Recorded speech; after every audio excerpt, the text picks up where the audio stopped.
আসসালামু আলাইকুম দর্শক, আমন্ত্রণ জানাচ্ছি চ্যানেল আই সংবাদে। পুরো সংবাদ জুড়ে আপনাদের সাথে আছি আমি মৃত্তিকা মোস্তফা।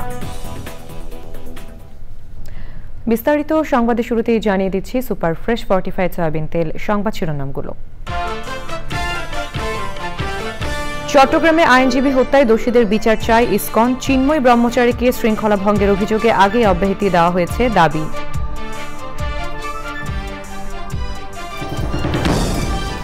সব দলের অংশগ্রহণ ছাড়া নির্বাচন গ্রহণযোগ্য হবে না মনে করে জাতীয় পার্টি। তত্ত্বাবধায়ক পুনর্বহাল সহ সংবিধান সংস্কারে ১৯ প্রস্তাব। মানহানি মামলায় সাময়িক বরখাস্ত সহকারী কমিশনার তাপসী তাবাসসুম উর্মির জামিন মঞ্জুর। আত্মসমর্পণের পর শুনানি শেষে আদেশ। জীববৈচিত্র্যে অনন্য মাত্রা যোগ করেছে বানর আর হনুমান। বনাঞ্চল কমে যাওয়ায় খাদ্যাভাবে অস্তিত্ব সংকটে এসব প্রাণী। এবং বাংলাদেশ ওয়েস্ট ইন্ডিজ দ্বিতীয় টেস্ট জ্যামাইকার কিংস্টোনে ৩০শে নভেম্বর। টাইগারদের ঘুরে দাঁড়ানোর মিশন।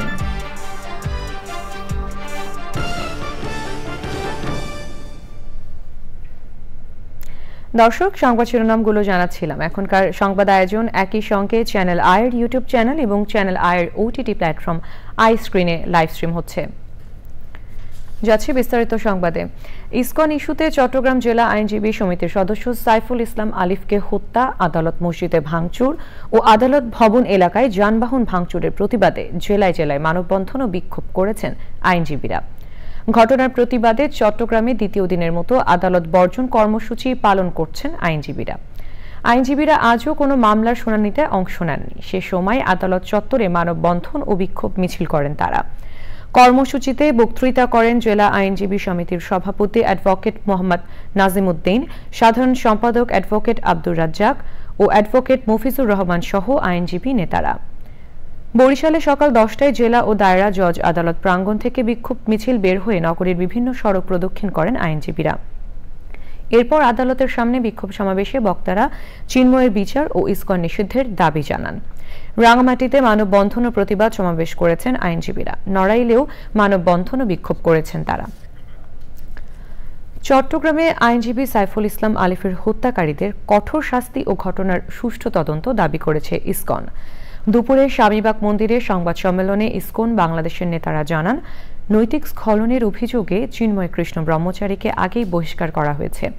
তার বিরুদ্ধে আনা শিশু নির্যাতনের অভিযোগেরও তদন্ত চলছে বলে জানান তারা। শহীদুল্লাহ রাজু রিপোর্ট। ইসকনের সাবেক নেতা চিন্ময় কৃষ্ণ ব্রহ্মচারীকে রাষ্ট্রদ্রোহের মামলায় গ্রেপ্তারের পর চট্টগ্রামে আদালত থেকে কারাগারে নেওয়ার সময় ভক্তদের সাথে সংঘর্ষ ও হামলায় নিহত হন আইনজীবী সাইফুল ইসলাম আলিফ। এই ঘটনায় দেশের বিভিন্ন মহলে দাবি ওঠে ইসকন নিষিদ্ধের। এর পরিপ্রেক্ষিতে নিজেদের অবস্থান স্পষ্ট করতেই ইসকনের সংবাদ সম্মেলন। ইসকন বাংলাদেশ একটি আন্তর্জাতিক ধর্মীয়, অরাজনৈতিক, সামাজিক ও মানবিক সংগঠন। স্পষ্টভাবে জানাতে চাই যে এই ধরনের ন্যাক্কারজনক ঘটনা এবং চলমান আন্দোলনের সঙ্গে ইসকন বাংলাদেশের কোন ধরনের সম্পৃক্ততা নেই। এই মিথ্যাচার এখন এমন পর্যায়ে পৌঁছেছে যে সড়ক দুর্ঘটনার মতো বিষয়গুলোকেও ইসকনের চক্রান্ত বলে চালিয়ে দেওয়া হচ্ছে।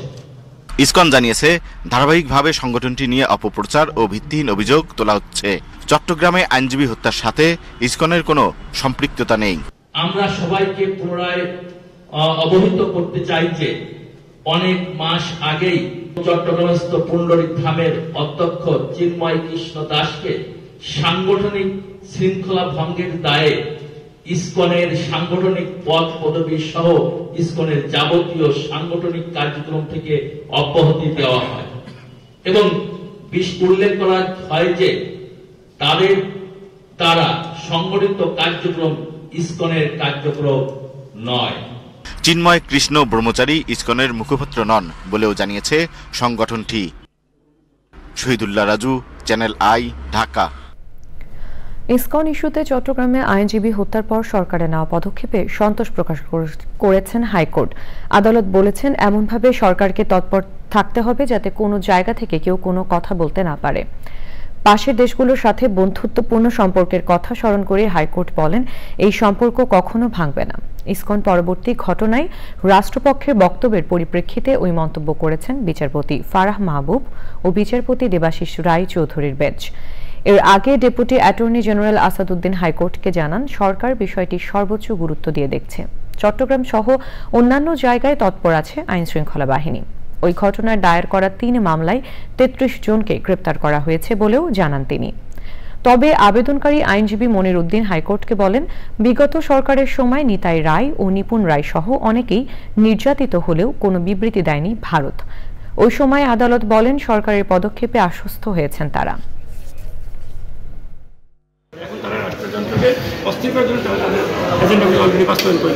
কিন্তু আমাদের রাষ্ট্রের স্বাধীনতা সার্বভৌমত্ব রক্ষার জন্য আমরা যদি এখনই ইসকনকে নিষিদ্ধ না করি, এটা ভবিষ্যতে হোলি খেলার মধ্যে দিয়ে নিষিদ্ধ হবে। সব দলের অংশগ্রহণ ছাড়া নির্বাচন হলে তা গ্রহণযোগ্য হবে না বলে মনে করেন জাতীয় পার্টির চেয়ারম্যান GM কাদের। বৃহস্পতিবার জাতীয় পার্টির বনানী কার্যালয়ে সংবিধান সংস্কার বিষয়ে 19টি প্রস্তাবনা তুলে ধরে তিনি আগামী সংসদ নির্বাচনে তত্ত্বাবধায়ক সরকার ব্যবস্থা পুনর্বহালের প্রস্তাব করেন। একই সাথে পঞ্চদশ সংশোধনী বাতিল, একই ব্যক্তি দলীয় প্রধান ও সরকার প্রধান না হওয়া এবং একই ব্যক্তিকে 2 বারের বেশি প্রধানমন্ত্রী না হতে পারার বিধান রাখার প্রস্তাবও তুলে ধরেন তিনি।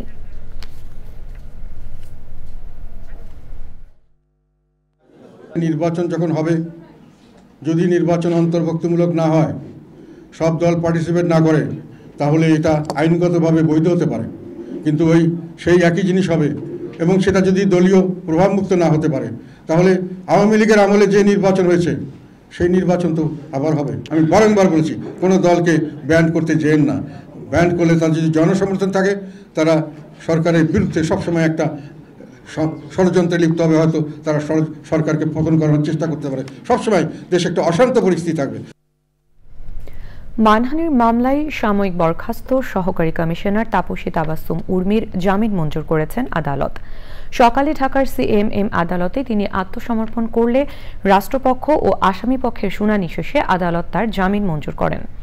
গত 8 অক্টোবর CMM আদালতে তার বিরুদ্ধে মানহানির মামলা করেন গণ অধিকার পরিষদের সমন্বয়ক আবু হানিফ। বৈষম্য বিরোধী ছাত্র আন্দোলনের শহীদ আবু সাইদকে নিয়ে কটূক্তি করার অভিযোগে ওই মামলা দায়ের করা হয়।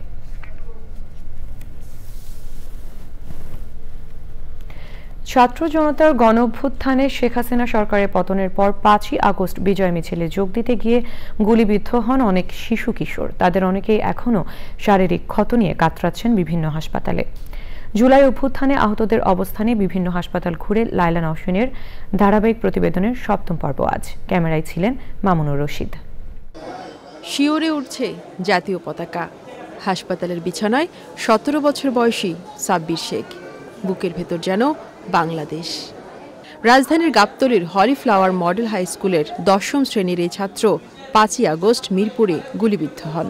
সেই ভয়াবহ স্মৃতি আজও তাকে তাড়া করে বেড়ায়। আগস্টের 5 তারিখে আমি সন্ধ্যা 5টার দিকে গণভবন থেকে বাসার উদ্দেশ্যে আসতেছিলাম, তখন আদাবরের সামনে পুলিশ এলোপাথারি গুলি শুরু করে। তখন আমার পায়ে বুলেট লাগছে। একটা গুলি লাগে পার ওভার হয়ে গেছে গুলি লেগে।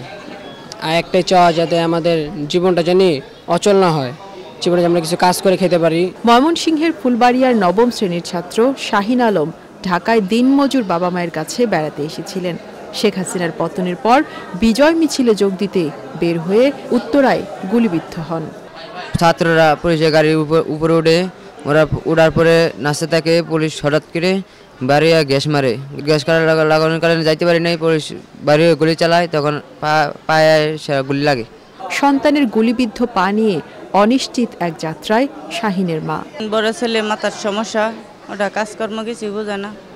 ওর আব্বাও আপনার রোড অ্যাক্সিডেন্টে ঠ্যাং ভাঙ্গা, ছোটটাও আবার এরকম আন্দোলনে যাই আপনার আহত হইল। যাই হোক, আহত হইল তো মনে করুন না, কইতেছে আল্লাহ ফালাই থুয়ে গেছে ঠেপা হাত পা।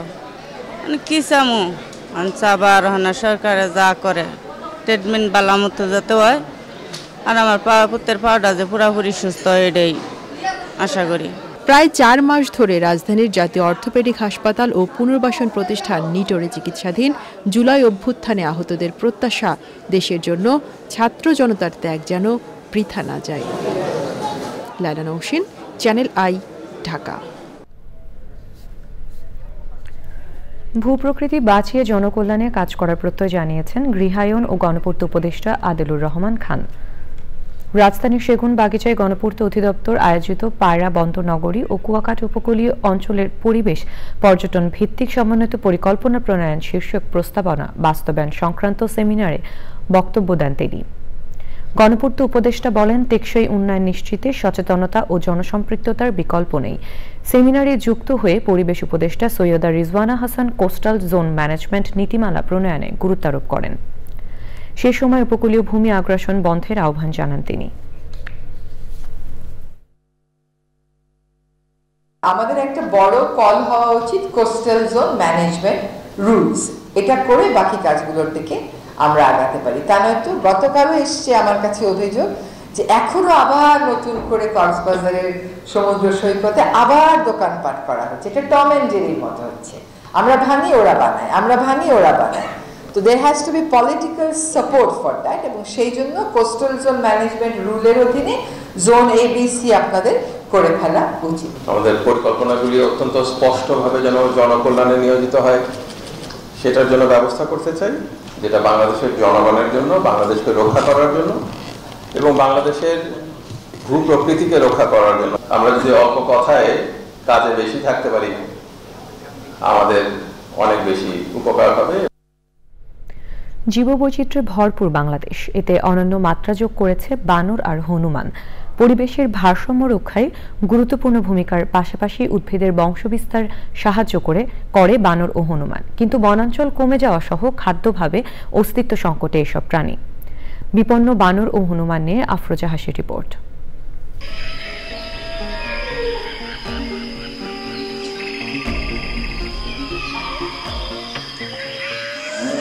বাংলাদেশের প্রতিবেশ ব্যবস্থায় বিভিন্ন প্রজাতির বন্য প্রাণীর বিচরণ, দলবদ্ধ বসবাস, সঙ্গী নির্বাচন, প্রজনন, সন্তান পালন সহ বিভিন্ন বৈশিষ্ট্যের কারণে বানর ও হনুমানকে বলা হয় উন্নত বুদ্ধিমত্তার সামাজিক প্রাণী। দেশে 10 প্রজাতির বানর, হনুমান ও উল্লুক দেখা যায়। এগুলোর মধ্যে লাল বানর সবচেয়ে বেশি পরিচিত এবং দেশের সর্বাধিক স্থান জুড়ে বিচরণ করে।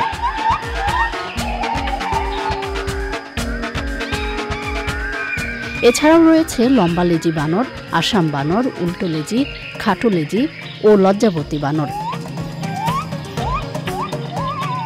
পাশাপাশি চশমা পরা হনুমান, মুখ পোড়া হনুমান, সাদা হনুমান এবং উল্লুকেরও বিচরণ এই বদ্বীপ জুড়ে। বন, জঙ্গল, তৃণভূমি, পাহাড়, এমনকি শহর বা গ্রামের রাস্তাঘাট ও বাড়ির আশপাশেও এরা বিচরণ করে। তবে আকারে সবচেয়ে ছোট লজ্জাবতী বানরের বাস চিরসবুজ বনে। দেশের সিলেট ও পার্বত্য চট্টগ্রামের মিশ্র চিরসবুজ বনে উল্টোলেজি বানর বা উলু বানরের বিচরণ। এছাড়া কক্সবাজারের মিশ্র চিরসবুজ বনে খুবই অল্প সংখ্যায় টিকে আছে লম্বা লেজি বানর। আর সাদা হনুমানের আবাস দেশের দক্ষিণ পশ্চিমাঞ্চলের যশোর ও আশপাশের এলাকায়। টাঙ্গাইল ও ময়মনসিংহের শালবন এবং সিলেট ও পার্বত্য চট্টগ্রামের চিরসবুজ বনের বাসিন্দা মুখপোড়া বানর। প্রজাতিভেদে এরা বিভিন্ন গাছের নরম কাণ্ড, ফল, পাতা ও কাঁকড়া জাতীয় প্রাণী খেয়ে থাকে। প্রাকৃতিক আবাসস্থল ধ্বংস, বন উজাড়ের পাশাপাশি খণ্ডিত হয়ে যাওয়া, খাদ্যের অভাব, অবৈধ শিকার, দুর্ঘটনায় মৃত্যুসহ নানা কারণে অস্তিত্ব সংকটে এসব প্রাণী। একমাত্র লাল বানর ছাড়া বাকি প্রজাতিগুলো রয়েছে বিপন্নের তালিকায়। আসামিজ বানর, লজ্জাবতী, খাটোলেজি ও কাঁকড়াভুক বানর দেশ থেকে বিলুপ্তির দ্বারপ্রান্তে। এসব প্রাণী বিলুপ্তিতে বনের প্রতিবেশের ভারসাম্যহীনতার পাশাপাশি বয়ে আনবে মানবিক বিপর্যয়। জনসচেতনতা বৃদ্ধি, কুসংস্কার দূর করে বানর ও হনুমান সহ অন্যান্য প্রাণীর সংরক্ষণে গবেষণার পাশাপাশি নিরাপদ প্রাকৃতিক আবাসস্থল ও খাদ্যের যোগান নিশ্চিত করা জরুরি। তবেই টিকে থাকবে প্রকৃতির ভারসাম্য রক্ষাকারী এসব প্রাণী। আফরোজা হাসি, প্রকৃতি ও জীবন ডেস্ক, চ্যানেল আই। বিপন্ন বানর ও হনুমান নিয়ে বিশেষ পর্বটি দেখবেন আজ রাত 10:15 প্রকৃতি ও জীবন অনুষ্ঠানে। নিজ ভবনে সবুজের সন্নিবেশ ঘটানোর পাশাপাশি নিরাপদ ফসলের প্রত্যাশায় রাজধানীর মিরপুরে ছাদ কৃষি করেছেন লাকি রহমান। তার কাছে ছাদ কৃষির আয়োজনটি একাকিত্ব দূরীকরণেরও মূল জায়গা হয়ে উঠেছে। বিস্তারিত জানাচ্ছেন শাইখ সিরাজ। ঢাকা মিরপুরের পাইকপাড়া, এখানে 5তলা ভবনের উপর 3 স্তরের ছাদ কৃষিটি ভিন্ন রকম এক সবুজে সেজে উঠেছে। উদ্যোক্তা লাকি রহমান একাকিত্ব গোছাতে যুক্ত হয়েছিলেন কৃষির এই আয়োজনে, যা গত কয়েক বছরে তার হাতের যশে পরিণত হয়েছে বিষমুক্ত এক ফসলি ক্ষেত্রে। আমার হাজব্যান্ড বাইরে ছিলেন, ওইখানে স্টক করছেন। ওনারা পরপর 3 ভাই মারা যান। এর 1 মাস পরে আমার আম্মা, এর 1 মাস আগে আমার আম্মা মারা যান। এই যে একটা একাকিত্ব, এই একাকিত্বটা পরে আর আমি নিতে পারছি না, কারণ আমার ছেলে মেয়ে বড় হয়ে গেছে। তো ওই যে সেই থেকে শুরু করলাম, এরপর উৎসাহ বেড়েই চলছে। তো সেই একাকিত্ব কিছুটা কি আপনার কেটেছে? জি অবশ্যই। যখন আমার খারাপ লাগে আমি এগুলো নিয়ে ব্যস্ত থাকি, অনেকটা ভুলে থাকি। উৎপাদিত এসব ফসলে মিটছে সবজি চাহিদার অনেকটাই। কি পরিমাণ ফল বা শাকসবজি আসে যেটা আপনার কিনতে হয় না? গত বছর আমার মনে হয় 30-35 কেজি সিমই আসছে। আমি আমার আত্মীয় স্বজন থেকে শুরু করে আমার বিল্ডিং এ যারা থাকে আমি সবাইকে দিলাম। কৃষির এই চর্চায় যুক্ত হয়েছেন পরিবারের ছোট বড় সব সদস্য। নিঃশ্বাস নিতে পারি না নিজের বাসায় থেকে, একটু গাছের কাছে আসলে তো অবশ্যই ভালো লাগে। তোমরা কি করো এখানে? সাথে সাথে কাজ করি। কি কাজ করো তুমি এখানে? এখানে গাছ লাগাই, সব ঝাড়ু দেই। আচ্ছা, তুমি? ঝাড়ু দেই, গাছ লাগাই। একাকিত্ব গোছানোর উপায় হিসেবে মিরপুরের লাকি রহমান কৃষিকে বেছে নিয়েছিলেন এবং এখন এই কৃষিটি তার ঘরোয়া একটি অর্গানিক কৃষিক্ষেত্র হিসেবে পরিণত হয়েছে, যা আশপাশের অনেককে অনুপ্রাণিত করছে। মিরপুরের পাইকপাড়ার লাকি রহমানের ছাদ কৃষি থেকে শাইখ সিরাজ, চ্যানেল আই। এ নিয়ে বিস্তারিত প্রতিবেদন দেখবেন আজ বেলা 3:05 হৃদয় মাটি ও মানুষের ডাক অনুষ্ঠানে। এবারে Bangladesh West Indies test series.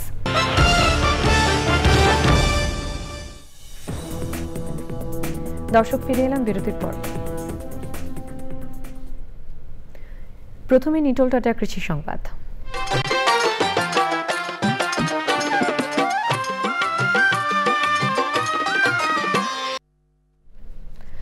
গাইবান্ধার কামারজানি ও অন্য চরের পতিত জমিগুলোতে সমন্বিতভাবে চাষাবাদ করা হচ্ছে। এবার চাষাবাদযোগ্য জমি নেই এমন পরিবারগুলো যৌথভাবে এই ধরনের সবজি চাষ করছেন। উৎপাদিত শাকসবজি নিজেদের পারিবারিক চাহিদা মিটিয়ে বাজারে বিক্রি করে আর্থিকভাবেও লাভবান হচ্ছেন তারা। এখন দেখবেন প্রকৃতি সংবাদ।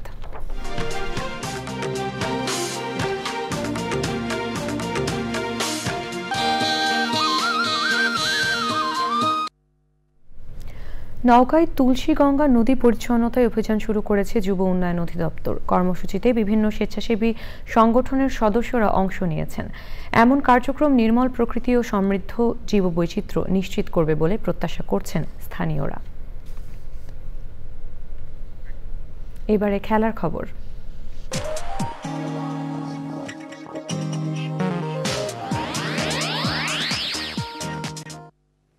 সুপার ফ্রেশ ফর্টিফাইড সয়াবিন তেল সংবাদ শিরোনামগুলো জানিয়ে দিচ্ছি আরও একবার।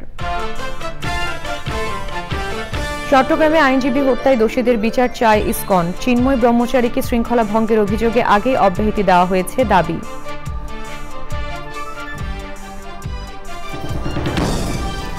সব দলের অংশগ্রহণ ছাড়া নির্বাচন গ্রহণযোগ্য হবে না মনে করে জাতীয় পার্টি। তত্ত্বাবধায়ক পুনর্বহাল সহ সংবিধান সংস্কারে 19 প্রস্তাব। মানহানি মামলায় সাময়িক বরখাস্ত সহকারী কমিশনার তাপসী তাবাসুম উর্মির জামিন মঞ্জুর। আত্মসমর্পণের পর শুনানি শেষে আদেশ।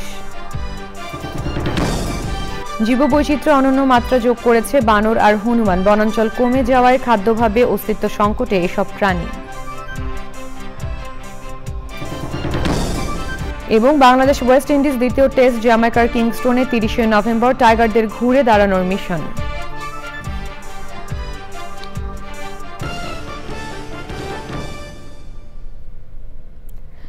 দর্শক, এই ছিল এখনকার সংবাদ। সবাইকে সাথে থাকার জন্য ধন্যবাদ।